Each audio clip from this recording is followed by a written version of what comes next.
أعوذ بالله من الشيطان الرجيم بسم الله الرحمن الرحيم السلام عليكم ورحمة الله وبركاته.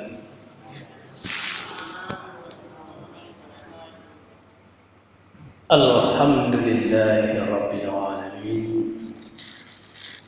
نحمده ونستغفره ونعوذ بالله من شرور أنفسنا ومن سيئات أعمالنا من يهد الله فلا مضل له ومن يضلل فلا هادي له أشهد أن لا إله إلا الله وحده لا شريك له وأشهد أن سيدنا ونبينا محمدا عبده ورسوله اللهم صل وسلم على سيدنا محمد سيد المرسلين وعلى آله وصحبه أجمعين.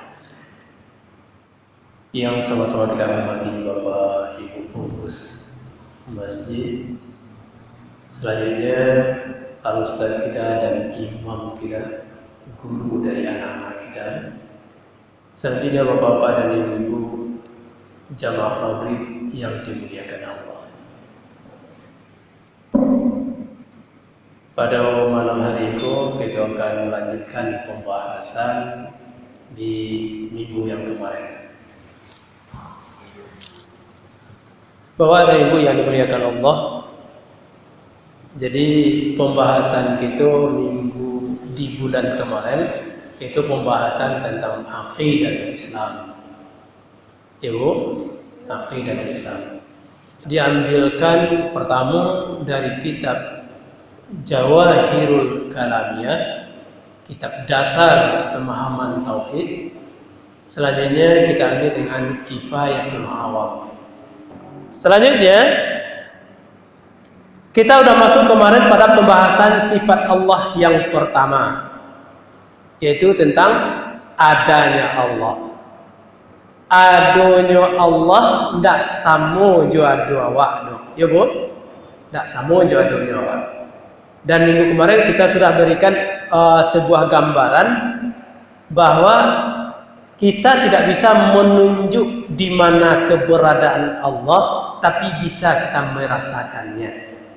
Kita tidak bisa menunjukkan di mana keberadaan gula di dalam air, tapi awak bisa merasakan baso gula koyo air koyo pakai gula. Ya betul Bu? Nah, itu pembahasan yang pertama. Kini kok kita lanjutkan ke lembaran paling belakang. Yang belakang halaman kedua. Masuk kita pada sifat Allah yang kedua, qidam. Qidam itu bahasa Arab, bahasa awaknya adalah terdahulu. Kaifal i'tiqadu bil qidam lillahi ta'ala. Bagaimana cara meyakini bahwa Allah itu terdahulu? Maka dijawab di bawah, huwa an-na'taqida annallaha subhanahu wa ta'ala qadim. Awak meyakini, hendaklah kita meyakini bahwa Allah Ta'ala dahulu adanya, yakni Allah itu ada sebelum adanya sesuatu yang lain, dan bahwasanya Allah itu tidak terikat dengan waktu dan keberadaannya tanpa awal. Tapi adanya Allah itu tidak ada awalnya. Di bawahnya ada ayat surat Al-Hadid ayat 3. Surat Al-Hadid ayat 3. A'udzu billahi minasyaitonir rajim. Bismillahirrahmanirrahim. Huwal awwal wal akhir wal zahir wal batin wa huwa bikulli syai'in alim. Kalau ingin kita lihat terjemahannya di bawah, ada terjemahannya. Dialah yang awal dan yang akhir, yang zahir dan yang batin. dan Dia Maha mengetahui segala sesuatu. Kita rinci seketika. Allah itu yang awal. Ba'a menurut awak memahami ayat itu. Allah yang pertama, Allah yang terakhir. Maksudnya Allah itu yang awal, Allah itu yang akhir. Yang dimaksud dengannya, yang awal adalah yang telah ada sebelum segala sesuatu ada. Nah, jadi maksud Allah itu awal, adanya Allah sebelum segala sesuatu ada.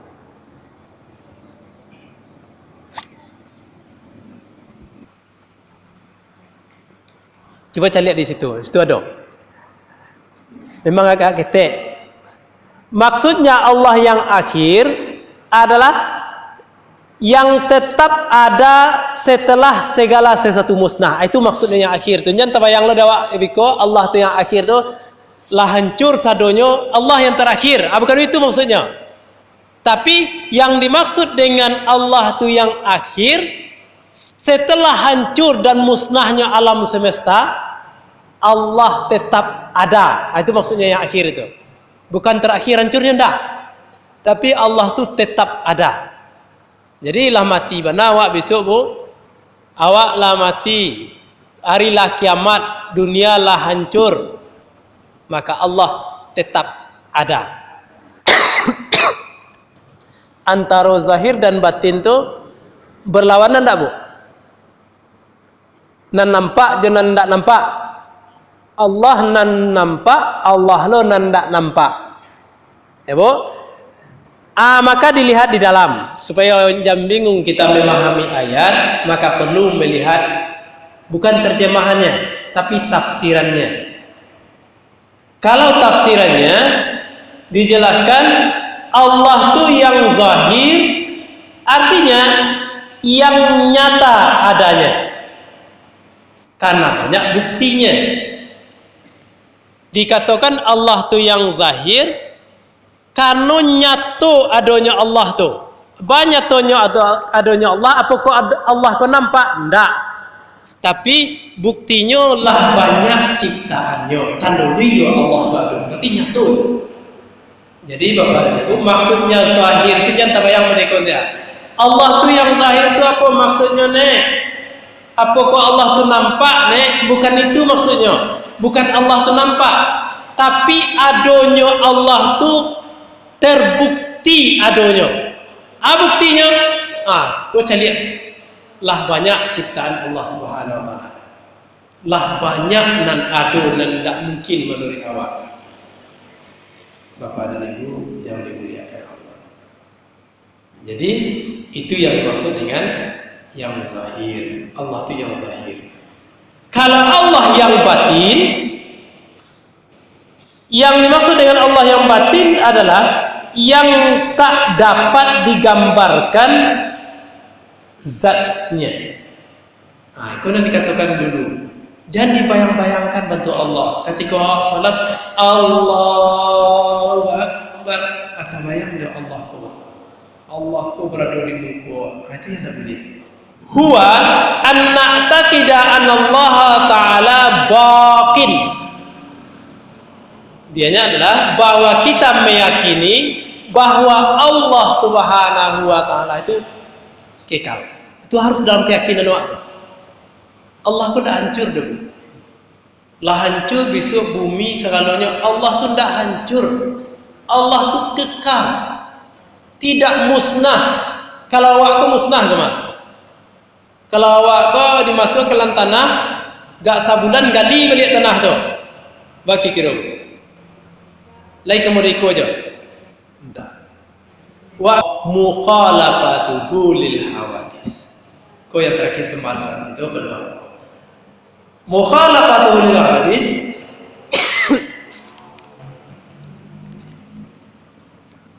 Apa artinya bu? Mukhalafatuhu lil hawadis. Bahasa awaknya Allah tu tidak sama dengan makhluknya. Kalau ayatnya dia surat Asy-Syura ayat 11. Asy-Syura ayat 11. Laisa kamitslihi syai'un wa huwas samiul basir. Tiada sama dengan sesuatu. Allah tu ndak sama je sesuatu dah. Sesuatu tu maksudnya makhluk. Allah ndak sama je makhluk dah. Dan dia itu maha mendengar, maha melihat. Jadi Bapak dan Ibu, kok ada orang mengatakan Allah ke sama je orang, kok bersilo. Allah tu bersila di atas aras, makanya kok berbeda. Kalau ada orang mengatakan Allah tu bersila di atas aras itu, Allah tu bersilo, mode Bapak bersilo, Bapak bersilo, Bapak Ustaz bersilo, mode tulu tabayang dawa Allah tu bersilo, lah sama Allah di makhluk. Allah tu tidak bersila seperti itu. Maka perlu awak cari lihat tafsiran dari makna bersila itu apa? Maknanya. Jadi perlu jangan terjemahan saja. Kita simpulkan pembahasan kita pada malam. Kesimpulannya kita bawa yang lalu. Sifat Allah yang wajib kita ketahui. Wujud artinya ada. Allah tu ada. Ada Allah tu tidak bisa dinyatakan tapi bisa dirasakan, ya Bu. Nan kedua qidam. Allah tu terdahulu. Nan ketiga baqa. Allah tu kekal. Kabeh Allah itu mukhalafatuhu lil hawadis. Allah tu tidak sama dengan makhluk. Allah itu tidak sama dengan makhluknya. Hendaklah kita meyakini bahwa Allah Subhanahu wa taala tidak menyerupai sesuatu apapun. Tidak pada zatnya, tidak pula pada sifatnya, dan tidak pula pada perbuatannya. Bagaimana cara meyakini bahwa zat Allah Subhanahu wa taala itu berbeda dengan zat makhluknya? Jadi lil hawadis itu artinya makhluknya. Kita ini ada zat kita, Pak. Ado awak ko zat awak. Tubuh ko zat. Allah itu berbeda dengan itu. Dijawab di bawahnya, huwa anna ataqida anna dzatallahi subhanahu wa ta'ala la tushabihu syai'an minal makhluk biwajhi minal wujud fa kullu ma tarahu aw yahturu bi balik fallah laisa kadzalik laisa kamitslihi syai'un. Hendaklah kita meyakini bahwa zat Allah Subhanahu wa taala tidak sama dengan makhluk ciptaannya. Tidak seperti kita. Allah itu laisa kamitslihi syai'un. Bapak dan Ibu yang dimuliakan oleh Allah Subhanahu wa taala. Maka zat kita tubuh zat awak ado ko zat awak nampak, ado tangan, ado kaki, ado lidah, ado telinga. Itu zat awak. Maka jangan dibayangkan bahwa Allah itu sama zatnya jawab. Lalu bagaimana? Jangan dibayangkan. Itu. Yang penting hari ini adalah kita meyakini bahwa Allah itu tidak sama jawab sampai situ saja. Allah itu tidak sama jawab. Tapi Allah itu adil. Yang di dalam bahasa Arab dikatakan Allah itu mukhalafatuhu lil hawadis. Allah itu berbeda dengan makhluknya. Di dalam surat Asy-Syura ayat 11 dijelaskan, A'udzu billahi minasyaitonir rajim. Bismillahirrahmanirrahim. Laisa kamitslihi syai'un wa huwas samiul basir. Allah itu tidak sama dengan sesuatu. Dia itu maha mendengar, dan maha melihat. Itu yang pertama. Jadi di segi zat yang pertama tidak sama zat Allah dengan zat kita. Selanjutnya yang kedua dari segi apa? Dari segi sifat. Awak mencaliak, Allah tu melihat. Allah mendengar, kita juga mendengar. Samakah sifat kita dengan sifat Allah Subhanahu wa taala? Bagaimana caranya meyakini bahwa sifat Allah itu tidak sama jo sifat makhluk doh. Jadi hawadis itu artinya makhluk.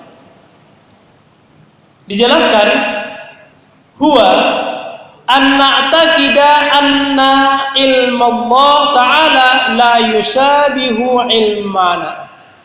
Nah, itu yang saya dulu.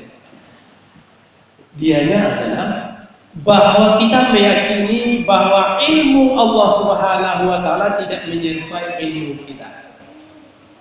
Ilmunya Allah Subhanahu wa taala tidak sama dengan ilmu awak. Itu yang maksud sifat itu. Ilmu kita terbatas, tapi ilmu Allah Subhanahu wa taala tidak terbatas. Wa anna qudratahu la yushabihu qudratana. Jadi Bapak dan Ibu, awak kan punya kudrat dah, Bu? Ada kudrat. Ilmu, kudrat, hayat. Kita juga ada. Kudrat itu bahasa awalnya ada kekuasaan, kemampuan. Kudrat itu lebih diartikan ke kemampuan. Kudrat awak ada, tapi kudratnya manusia itu terbatas. Awak hanya mampu kudrat awak mengangkat ego.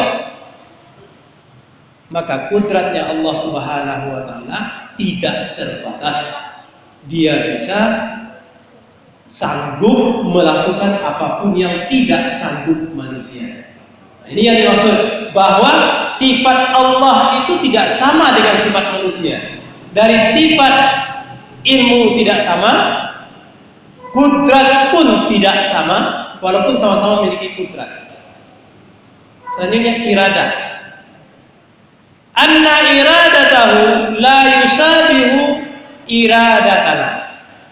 Dan kehendak Allah tidak sama je kehendak awak. Iradat Allah tidak sama je iradat awak.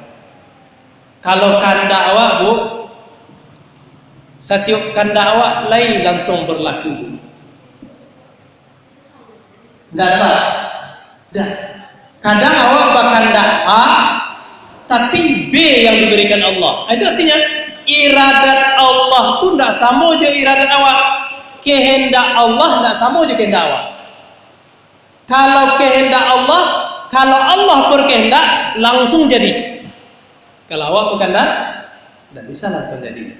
Tapi yang berlaku adalah kehendak Allah Subhanahu wa taala. Wa anna hayatahu la yushabihu hayatana. Allah tu hidup. Awak hidup je. Samakah hidupnya Allah dengan hidup kita? Bapak dan Ibu, di mana bedanya hidup awak dan hidup Allah? Bapak? Kalau hidup awak bisa? Ya, Bu. Nah, itu bedanya. Tapi sama-sama hidup, tak, Bu? Sama hidup. Tapi ada bedanya. Hidupnya Allah Subhanahu wa taala tidak ada akhirnya, dah. Tapi hidup awak ada akhirnya. Kematian. Beda dengan Allah Subhanahu wa taala. Allah hidupnya tidak ada kesudahannya. Kalau ide awak, Bu, ada nanum awak 20 tahun. Oh, segala. Ada 30 tahun, ada 50 tahun, ada 80 tahun, ada 100 tahun. Wa anna sam'ahu la yushabihu sam'ana. Bahwa sesungguhnya mendengarnya Allah tidak sama je mendengar awak dah. Kalau awak mendengar apa? Pakai telinga. harus ada alat. Manusia tuh mendengar harus ada telinga. Kalau ndak ada telinga gua ndak bisa mendengar. Coba cari contoh. Cari orang nan ndak ada telinganya. Nak dengar ni. Sehingga pas awak kan anak, "Lai ba telinga dah." Kan itu tahu apa? Tapi Allah Subhanahu wa taala ndak sama jawab dah. Apakah Allah tu mandangannya pakai telinga lo sama jawab? Indah. Allah mendengar tidak sama dengan kita, butuh kepada telinga. Tapi wa anna basarahu la yushabihu basarana, dan bahwa sesungguhnya melihatnya Allah tidak sama dengan melihat awak. Kalau awak mencari aku nampak tamu yo pakai mata, itu pertama dah. Kalau ndak ada mata awak nak cari ndak nampak. Yang kedua, awak mencari awak terbatas. Nan di balik dinding tu lain nampak dah awak. Ndak nampak dah. Nan di balik gunung ndak nampak dah. Nan nampak dah nan dia ada awak saja. Aku terbatas ni pandangan awak. Tapi Allah Subhanahu wa taala penglihatannya tanpa batas. Tidak ada yang membatasi, tidak ada yang menghalang. Tidak ada penghalang. Nampak bagi Allah Subhanahu wa taala. Makanya kalau ada di antara generasi-generasi awak, generasi muda, namun muda-muda, nama nyuruh-nyuruh aja mau buat maksiat, berarti tak paham ni kok. Kama pun menyuruh buat maksiat, Allah melihat. Tidak ada nan menghalangi penglihatan Allah. Menyuruh ke bawah kolong, Allah lihat. Menyuruh ke dalam panda, Allah lihat. Menyuruh ke sebalik bukit, Allah lihat. Penglihatan Allah Subhanahu wa taala berbeda dengan penglihatan awak. Selanjutnya, wa anna kalamahu la yusabihu kalamana. Kalam tu bahasa awaknya Bapak dan Ibu mengecek. Mengeceknya Allah tu tidak sama je mengecek awak dah. Allah tu berbicara tidak bil huruf, tidak lebih saut, tidak je huruf, tidak je suara. Begitu Allah berbicara. Bahkan kira itu. Allah berbicara tidak pakai huruf, tidak pakai suara. Lalu bagaimana dengan Al-Quran? Al-Quran kok ada hurufnya. Apakah itu tidak dikatakan kalam Allah? Iya. Al-Quran adalah firman Allah SWT. Dalam bahasa awaknya kata Allah. Lalu bagaimana dengan kajian bahwa firman Allah, kata Allah itu tidak sama je kata awak, kalamnya Allah tidak sama je kalam awak? Maknanya? Kita beri contoh. Contoh sajalah kata hati. Hatiku berkata buat, awak baik berjalan ke pasar, berkata hati awak. Kata hati awak, rancak mana hati yo. Apakah hatiku mengeceknya pakai suaranya? Tak. Ada huruf, ada suara? Ada huruf dari hati itu ngecek? Tidak. Tapi dipahami. Dipahami saja. Sedangkan hati saja bisa berbicara tanpa huruf, tanpa suara. Itu gambarannya. Allah lebih lagi daripada itu. Allah berbicaranya tidak pakai huruf, tidak pakai suara. Agunonya itu kita pahami. Tahu nanti ketika kita meninggal dunia ada tanangan suara. Berarti tidak Allah tidak. Tanangan di telinga Allah. Saya ini adalah Allah Subhanahu wa taala yang selama ini kamu sembah. Itu katanya kepada kita sebelum meninggal dunia. Kok tanangan di telinga Allah seperti itu? Berarti indah Allah tidak. Bagaimanakah meyakini dengan bahwa sesungguhnya Allah Subhanahu wa taala berbeda dengan perbuatan kita? Jelaskan di bawahnya. Huwa an na'taqida anna af'alal maula subhanahu wa ta'ala la tusabahu af'ala syai'in minal mawjud. Bahwa Allah subhanahu wa ta'ala, bahwa kita meyakini bahwa perbuatan Allah subhanahu wa ta'ala tak sama dengan perbuatan Allah. Bahawanya lianna maula subhanahu wa ta'ala yaf'alu syai' bila wasitatin wala alatin. Maksudnya Allah tu berbuat sesuatu tu tidak pakai perantaraan loh. Itu agak sulit cerita itu. Kita lihat surat ayat di surat Yasin. A'udzubillahi minasyaitonirrajim. Bismillahirrahmanirrahim. Innama amruhu idza arada syai'an ay yaqula lahu kun fayakun. Sesungguhnya apapun perbuatan yang dikehendaki oleh Allah Subhanahu wa taala terhadap sesuatu, Allah itu cukup berbicara jadi, maka jadi dia. Sifat Allah berikutnya qiyamuhu binafsi. Kita kena artinya Bu, qiyamuhu binafsi. Kita kena di Bapak dan Ibu artinya. Qiyam artinya berdiri, nafsi sendiri. Allah tu berdiri sendiri, tak butuh jawab. Itu bahasa kasarnya Bu. Allah tu tak butuh jawab. Kok kesembayang wak, kok tak kesembayang wak? Apakah kurang lo itu bagi Allah? Enggak. Awak yang butuh ya Allah. Jadi Allah tu berdiri sendiri. Dia tidak butuh kepada yang lain. Allah ciptakan malaikat. Allah ciptakan malaikat dengan tugas-tugasnya. Itu sebenarnya itu sadu itu Bu, untuk menggambarkan kekuasaan beliau saja. Beliau mampu untuk melakukan itu. Oh, kalau misalnya tidak ada lah malaikat rakib dan atid, apa kau tidak tahu Allah apa nak lakukan? Tetap tahu. Kau nak elok lakukan, tetap Allah tahu. Walaupun tidak dicatat oleh malaikat nan kiri gua, nan sebelah kanan. Walaupun tidak ada malaikat sebelah kiri, misalnya, Allah tetap tahu apa yang kita kerjakan tentang kejahatan dan dosa.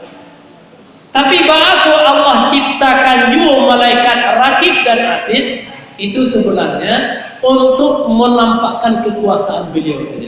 Saya mampu untuk menciptakan sesuatu yang akan mengontrol kehidupanmu. Itu saja. Ada kerajaan Allah akan tahu. Allah ciptakanlah rakib, atid. Itu bukan karena Allah butuhnya, itu tidak. Tapi untuk memberitahu kepada wasi, Allah mampu membuat itu. Jadi Bapak dan Ibu yang dimuliakan Allah, kita coba lihat kajian di dalam kitab Tauhid. Kaifal i'tiqadu bi qiyamihi ta'ala bi nafsihi. Bagaimanakah meyakini dengan berdiri sendirinya Allah Subhanahu wa taala? Dua, an-na'taqida anna Allah Subhanahu wa taala la yahtaju ila syai'in minal asya. Maksud dari Allah itu berdiri sendiri itu adalah bahwa Allah tidak berkehendak kepada segala sesuatu. Tidak berkehendak, tidak butuh maksudnya. Contoh, kalau Bapak dan Ibu butuh dengan untuk hidup butuh air, untuk hidup butuh makan, berarti awak berkehendak kepada yang lain, butuh kepada yang lain. Allah tidak seperti itu. Kalau awak untuk berada di sesuatu butuh tempat. Kalau tidak ada tempat, tidak bisa awak tagak di situ. Contoh Bu, awak duduk di situ, butuh kepada lantai. Kalau tidak ada lantai kan tidak bisa duduk ada. Maka Allah Subhanahu wa taala adanya tidak butuh dengan segala sesuatu. Kalau butuh Allah dengan tempat, maka sama Allah Subhanahu wa taala dengan kita. Kok sama Allah jawab? Tentu tidak jadi dia menjadi Allah Subhanahu wa taala. Dalam surat Al-Ankabut ayat 6 itu dinyatakan, A'udzubillahi minasyaitonirrajim. Bismillahirrahmanirrahim. Innallaha la ghaniyyun 'anil 'alamin. Sesungguhnya Allah Subhanahu wa taala benar-benar kaya, tidak memerlukan sesuatu dari alam semesta. Nah, ini surat Al-Ankabut ayat 6. Allah itu maha kaya, dia tidak butuh dengan segala sesuatu yang ada di alam semesta ini. Itulah pembahasan kita untuk malam hari ini, Bapak dan Ibu yang